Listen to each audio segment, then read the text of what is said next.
Two arrogant cops thought she was just another Latina woman, until she walked into the precinct as their boss.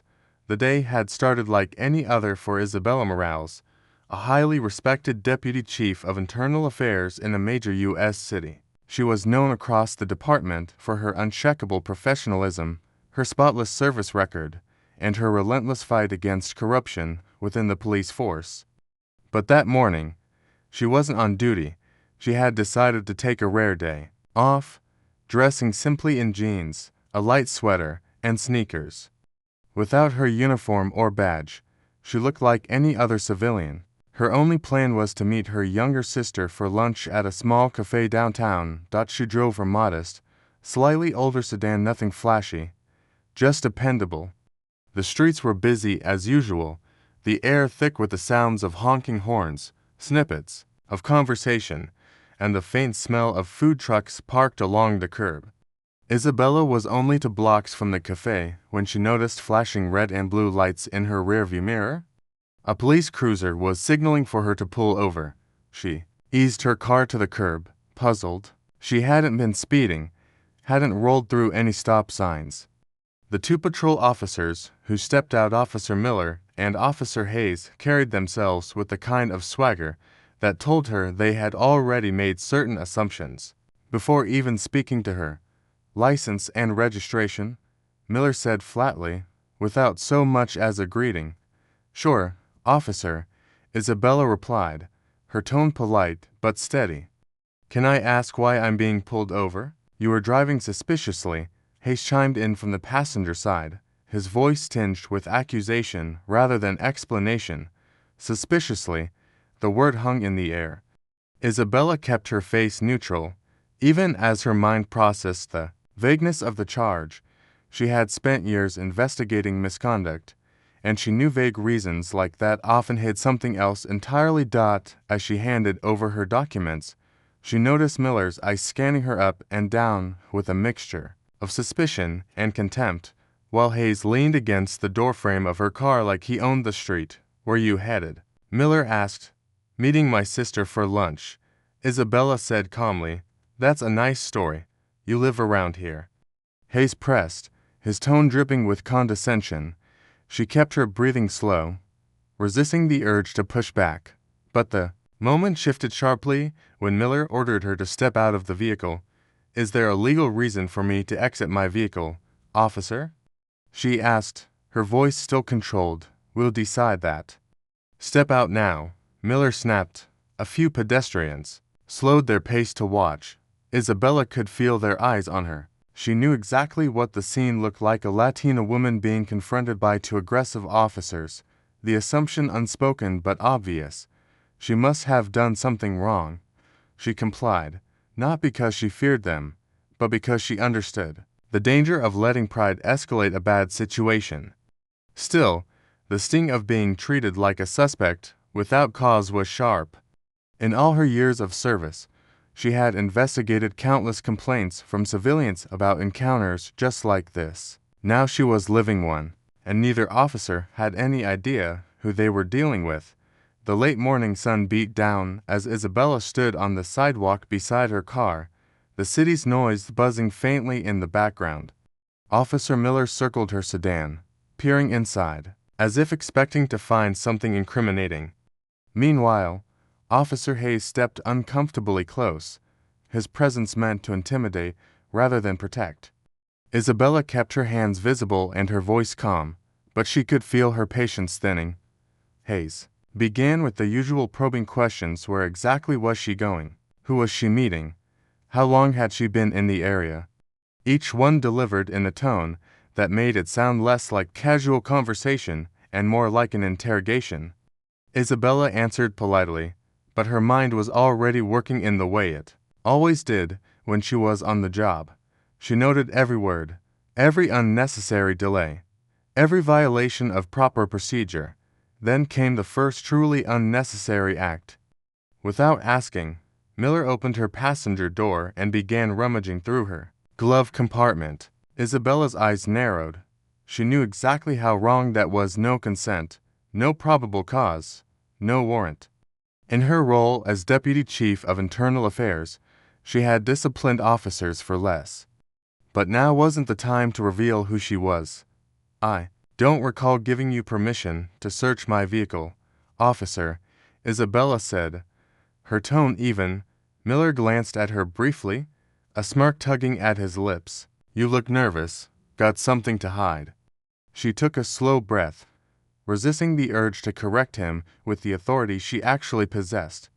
What I have, officer, is the right to refuse an unlawful search that earned a scoff from Hayes. Oh, so we've got a lawyer here, he muttered, exchanging a glance with Miller. The tension thickened. Passers-by were now openly watching, some with phones in hand, but neither officer seemed to care. Instead, Miller stepped toward her, his voice dropping low. Mum, if you don't want this to take all day, I suggest you stop trying to play smart. Isabella didn't move, didn't flinch. She had dealt with far worse in interrogation rooms, but the sheer arrogance on display was staggering. It was clear to her now this wasn't about a traffic violation. This was about ego, about two officers who had decided she didn't belong in that part of town, who thought they could push her around without consequence. After several more minutes of pointless questioning and a cursory inspection of her trunk, Miller finally handed back her documents, but he didn't let her go without a parting shot. Next time, try driving a little less. Suspiciously, he said with a smirk, as if the entire encounter had been some kind of game. Isabella said nothing. She simply got back into her car, her expression unreadable. Inside, though, she was already setting the stage for what came next. The officers thought they just had a little fun at her expense. They had no idea that by the end of the day, they'd be answering to her, and not on the street, but in their own precinct. Isabella didn't drive straight to meet her sister. She needed a moment to collect herself, and more importantly, to set things in motion. She pulled into a quiet side street, took out her phone, and called her assistant at Internal Affairs. Her voice was calm, professional, but laced with an undertone of steel. She gave a quick rundown of what had just happened, including the names on the officers' badges and the timeline of events. Her assistant didn't even have to ask what came next. Within minutes, an urgent message was relayed to the precinct commander that Deputy Chief Morales would be arriving for an unannounced review. By the time Isabella walked into the precinct lobby, the atmosphere was already shifting. Officers at the front desk straightened in their chairs, eyes flicking toward her in recognition. Even without her uniform, her presence carried an authority that couldn't be faked. She took the elevator to the second floor, where the duty roster was posted. Her eyes scanned the list until she found them: Officer Miller and Officer Hayes currently scheduled for afternoon desk duty after their patrol shift. She didn't head straight for them, though. She went first to the commander's office. The commander, a tall, broad-shouldered man named Captain Reynolds, looked up as she entered. His face tightened immediately. Deputy Chief. I wasn't expecting. That's the point, Isabella interrupted, her tone clipped. 2 of your officers just conducted an unlawful stop and search without probable cause, and they compounded it with intimidation and unprofessional conduct. I want them brought in. Now. Reynolds hesitated for only a fraction of a second before picking up the phone.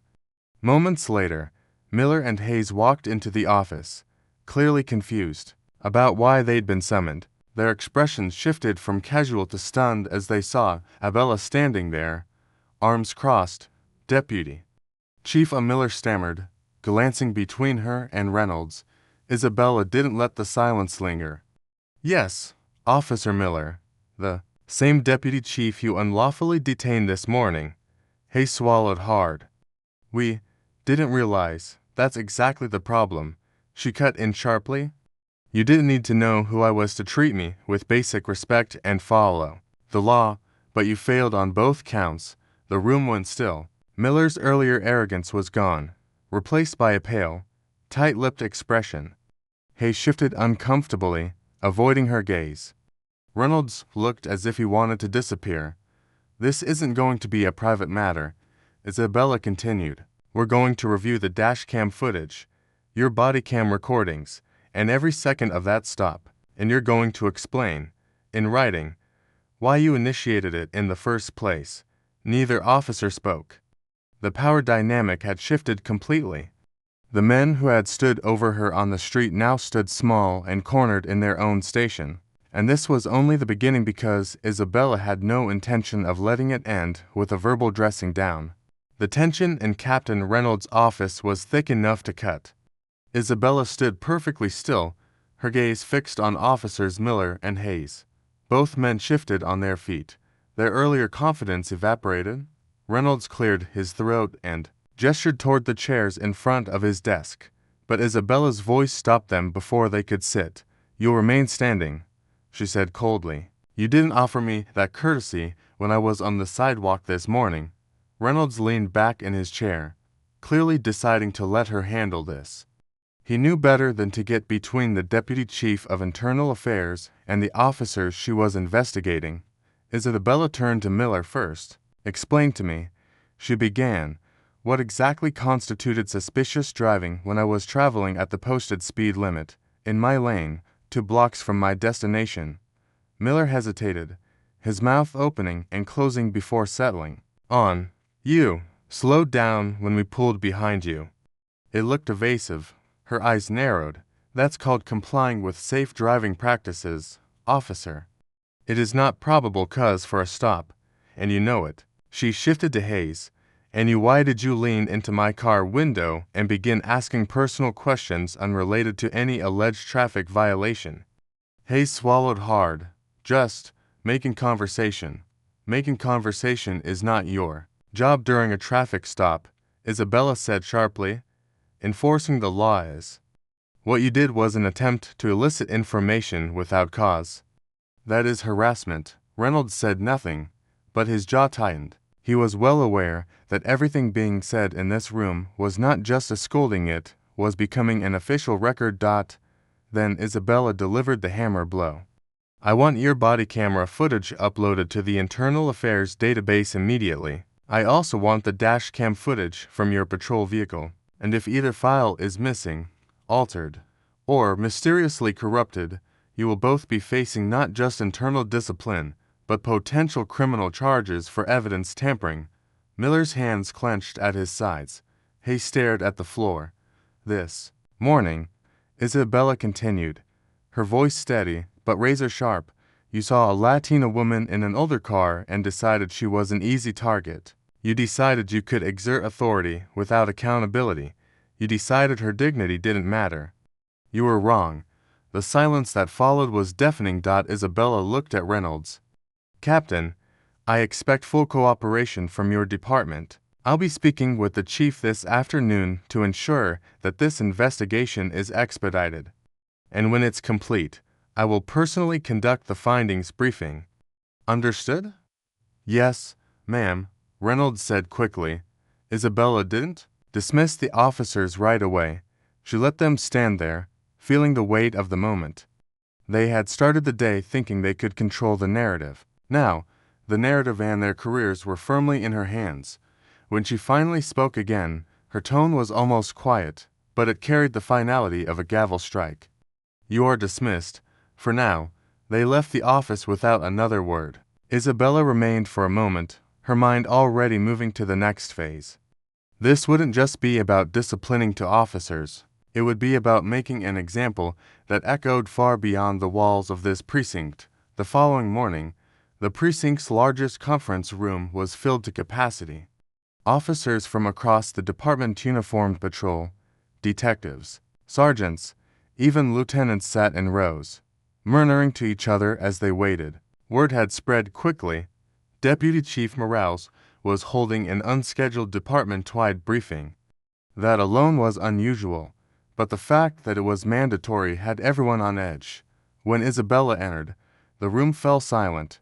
She wore her uniform, now crisp and commanding, the gold badge on her chest gleaming under the fluorescent lights. She walked to the front without rushing, her posture straight, her presence impossible to ignore. "Good morning," she began, her voice calm but caring. "Through the room. Yesterday, I had a personal experience with two members of this department, an experience that reminded me exactly why internal affairs exists. The murmurs returned briefly before dying down again.